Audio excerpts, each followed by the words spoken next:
la ciutat ha de ser conscient de que viu dels polígons, viu de la indústria, i per tant aquesta a vegades imatge s'ha de poder revertir i tothom ha d'entendre que invertir en els polígons, que invertir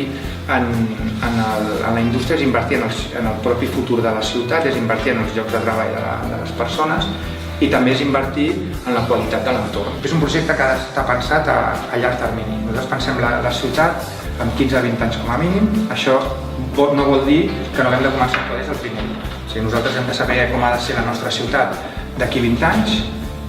i perquè sigui d'aquí 20 anys hem de començar a treballar ara. És sostenible, una ciutat sostenible, agradable per viure i eficient per treballar-hi. I per tant, tot el que hem de prendre decisions han d'anar encaminades en aquests tres objectius. I aquests tres objectius són transversals, perquè quan estem parlant de sostenibilitat estem parlant de mobilitat, però també estem parlant d'energies renovables, estem parlant de poder potenciar, per exemple, el Rubibria, de poder fer que la factura de l'energia pugui baixar. Quan estem dient agradable vol dir que estem treballant la cultura, estem treballant que tinguem un entorn agradable en tota la ciutat, i quan estem parlant d'eficient vol dir que hem de ser eficients en la nostra gestió. És que ha d'haver-hi una oficina, algú, un equip que conegui fil per randa el que està passant i on podem anar a picar, juntament amb el vostre coneixement, la internacionalització, i que ens paguem moltes coses, però si ens ho poden pagar més des d'altres administracions, doncs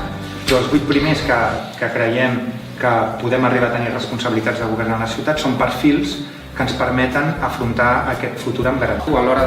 d'anar a negociar amb els alemanys o anar a negociar amb qui sigui que apostin per la ciutat, si tenim un pla de comunicació i ens sabem vendre com a ciutat i sabem explicar quin és el nostre pla, perquè sí que és veritat que hem d'actuar des del principi i des d'allà, i això és el nostre compromís, però sapiguem que anem cap allà, no? Perquè si comencem a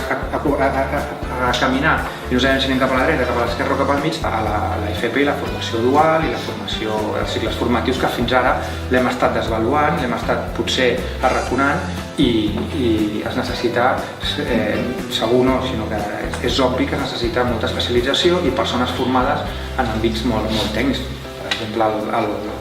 l'Òscar és un exemple.